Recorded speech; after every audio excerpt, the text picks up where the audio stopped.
ಮುಂಬೈ ಸ್ಫೋಟದ ಆರೋಪಿಯನ್ನ ಜೈಲಿಗೆ ಹಾಕಿದಾಗ ಇಲ್ಲಿರುವ ಮುಸ್ಲಿಮರು ಪ್ರತಿಭಟನೆ ನಡೆಸಿದ್ರು. ಒಸಾಮಾ ಬಿನ್ ಲ್ಯಾಡನ್ ಸತ್ತಾಗ ಲಂಡನ್ನಲ್ಲಿರುವ ಮುಸ್ಲಿಮರು ಮೆರವಣಿಗೆ ನಡೆಸಿದ್ರು. ಸದ್ದಾಂ ಹುಸೇನ್ನನ್ನ ಗಲ್ಲಿಗೇರಿಸಿದಾಗ ಬೆಂಗಳೂರು ಹೊತ್ತಿ ಉರಿದಿತ್ತು. ಭಯೋತ್ಪಾದಕರಾಗಿದ್ರೂ ಕೂಡ ಆತ ಮುಸ್ಲಿಂ ಆಗಿದ್ರೆ ಇಡೀ ಮುಸ್ಲಿಂ ಸಮುದಾಯದವರು ಆತನ ಪರವಾಗಿ ನಿಲ್ತಾರೆ ಅಂತ ಪ್ರತಾಪ್ ಸಿಂಹ ಅವರು ಹೇಳಿದ್ದು ಸರಿ ಅಂತ ಅನ್ಸುತ್ತೆ. ಮದ್ದೂರು ಗಲಭೆಯಲ್ಲಿ ಕಲ್ಲೆಸೆದಿದ್ದು ಮುಸ್ಲಿಂ ಯುವಕರು ಅಂತ ಒಬ್ಬನೇ ಒಬ್ಬ ಮುಸ್ಲಿಂ ಬಾಯ್ ಬಿಟ್ರ? ನಮಸ್ಕಾರ. ನೀವು ಕಳ್ಳ ಆಗಿರಿ, ಸುಳ್ಳ ಆಗಿರಿ, ಭಯೋತ್ಪಾದಕರೇ ಆಗಿರಿ, ಆದರೆ ನೀವು ಮುಸ್ಲಿಂ ಆಗಿರಬೇಕು ಅಷ್ಟೇ. ಮುಸ್ಲಿಂ ಆಗಿದ್ರೆ ಇಡೀ ಮುಸ್ಲಿಂ ಸಮುದಾಯವೇ ನಿಮ್ಮ ಪರವಾಗಿ ನಿಲ್ಲುತ್ತೆ. ಹೀಗಂತ ನಾನು ಹೇಳ್ತಾ ಇಲ್ಲ, ಪ್ರತಾಪ್ ಸಿಂಹ ಅವರು ಹೇಳಿದ್ದು. ಪ್ರತಾಪ್ ಸಿಂಹ ಅವರು ಏನು ಹೇಳಿದ್ದಾರೆ ಅದನ್ನ ನೀವು ಒಂದ್ಸಲ ಕೇಳಿ. ಈ ಅಂಡರ್ ವರ್ಲ್ಡ್ ಡಾನ್ಗಳಿಂದ ತೊಳೋಣ. ಚೋಟರಾಜನ್ನು ದಾವೂದ್ ಇಬ್ರಾಹಿಂ ಇದ್ದ.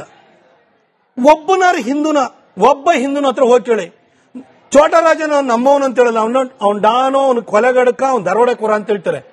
ದಾವೂದ್ ಇಬ್ರಾಹಿಂ ಅವನ್ ದರೋಡೆಕೋರ, ಅವನು ದೇಶದ್ರೋಹಿ, ಅವನ್ ಸಮಾಜಘಾತಕ ಅಂತ ಹೇಳುವಂತ ಮುಸ್ಲಿಮರನ್ನು ತೋರಿಸ್ಬಿಡಿ ಎಷ್ಟು ಜನ ಇದ್ದಾರೆ ಅಂತ. ಡಾನ್ಗಳನ್ನು ನಮ್ಮವನು ಅಂದು ಒಪ್ಕೊಂಡ್ಬಿಡ್ತಾರೆ ಅವರು.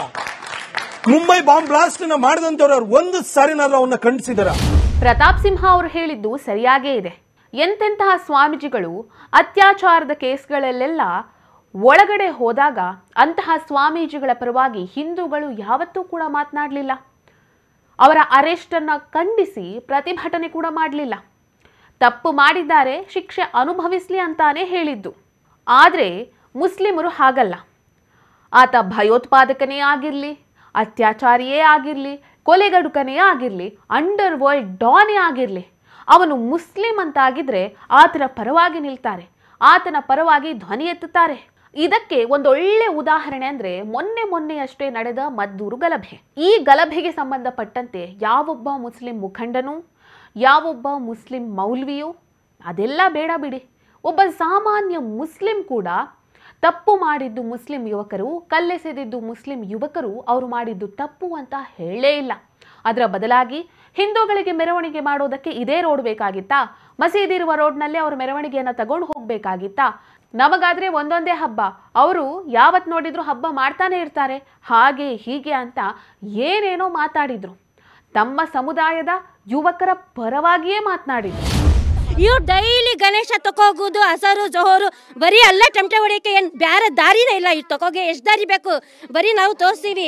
ಇಲ್ಲ ಒಂದೊಂದು ಬೀದಿನಲ್ಲಿ ಒಂದೊಂದು ದೇವಸ್ಥಾನ, ಒಂದೊಂದು ದೇವಸ್ಥಾನ, ಎರಡೆರಡು ಬೀದಿನಲ್ಲಿ ಎರಡೆರಡು ಮೂರು ದೇವಸ್ಥಾನ ಬರೀ ನಮ್ದೇ ಮಸೀದಿಲಿ ಕಾಣುದು, ಬೇರೆ ಏನ್ ಕಾಣದೇ ಇಲ್ವಾ ಜನಗೆ?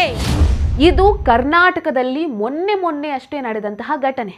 ಈ ಹಿಂದೆ ವಿಶ್ವದಾದ್ಯಂತ ಇರುವಂತಹ ಕೆಲ ಮುಸ್ಲಿಮರು ತಮ್ಮ ಧರ್ಮದವರು ಅನ್ನುವಂತಹ ಒಂದೇ ಒಂದು ಕಾರಣಕ್ಕಾಗಿ ಭಯೋತ್ಪಾದಕರನ್ನೂ ಬೆಂಬಲಿಸಿದ್ದಾರೆ, ಭಯೋತ್ಪಾದಕರ ಪರವಾಗಿ ಧ್ವನಿ ಎತ್ತಿದ್ದಾರೆ.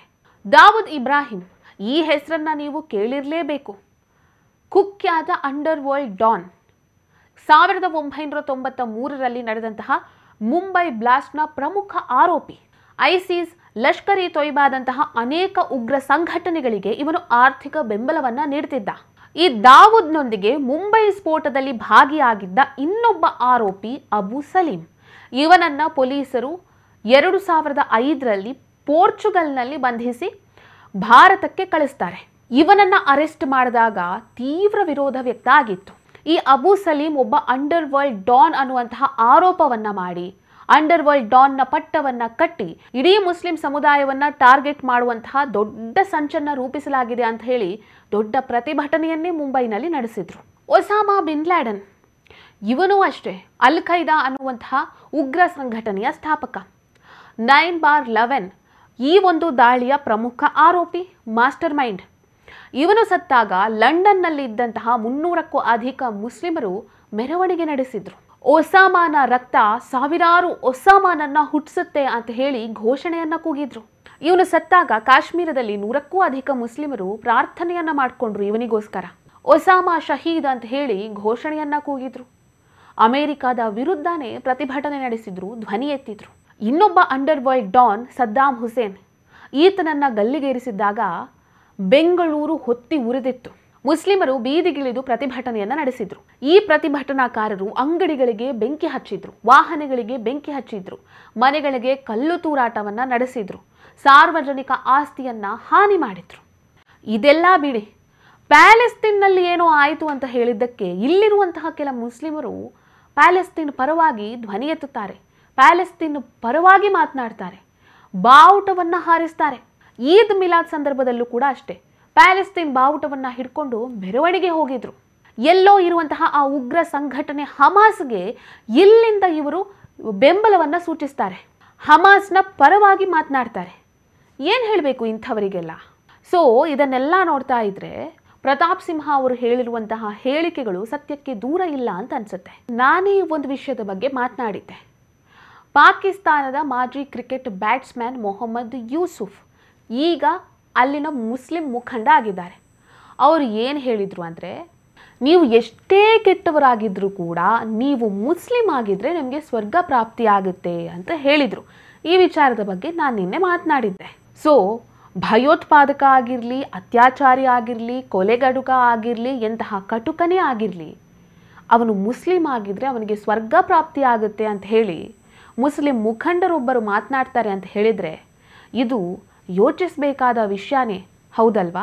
ಇದನ್ನೆಲ್ಲ ನೋಡ್ತಾ ಇದ್ರೆ ಇವರಿಗೆ ದೇಶಕ್ಕಿಂತ ಧರ್ಮನೇ ದೊಡ್ಡದು ಅಂತ ಅನಿಸುತ್ತೆ. ಇವರ ಈ ಮನಸ್ಥಿತಿ ಇನ್ನು ಎಲ್ಲಿಗೆ ಹೋಗಿ ತಲುಪುತ್ತೋ ಗೊತ್ತಿಲ್ಲ. ಈ ವಿಡಿಯೋ ನಿಮಗೆ ಇಷ್ಟ ಆಗಿದ್ದಲ್ಲಿ ಲೈಕ್ ಮಾಡಿ, ಶೇರ್ ಮಾಡಿ, ಕಮೆಂಟ್ ಮಾಡಿ. ನೀವಿನ್ನೂ ನಮ್ಮ ಹೊಸದಿಗಂತ ಡಿಜಿಟಲ್ ಚಾನಲನ್ನು ಸಬ್ಸ್ಕ್ರೈಬ್ ಮಾಡಲಿಲ್ಲ ಅಂದರೆ ದಯವಿಟ್ಟು ಸಬ್ಸ್ಕ್ರೈಬ್ ಮಾಡಿ. ಹೆಚ್ಚಿನ ಮಾಹಿತಿಗಾಗಿ ಪಕ್ಕದಲ್ಲೇ ಇರುವಂತಹ ಬೆಲ್ ಐಕನನ್ನು ಪ್ರೆಸ್ ಮಾಡಿ.